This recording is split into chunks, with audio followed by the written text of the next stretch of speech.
Gaurkoan Gobernu Kontseiluak, Foru Aldundiko Gobernu Kontseiluak instrukzio berri batzuk onartu dauz kontratazioak egiterakoan. Instrukzio horrekin lortuko dagoena da lan erreforma ez aplikatzea. Besteak beste irizpide berri horrekin lortuko duguna da kontratistek unilateralki onartu aldabidezan neurri horrek eta lan baldintzetan murrizpenak sortu litekezenak ez aplikatzea.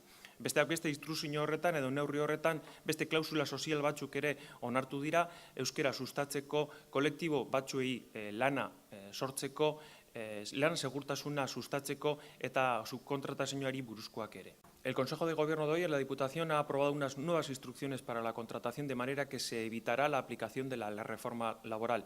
En ese sentido, estas nuevas instrucciones tienen como objetivo evitar que los contratistas apliquen de forma unilateral unas mermas en las condiciones laborales de los trabajadores y las trabajadoras que tienen relación con la institución foral y con todo el sector público foral.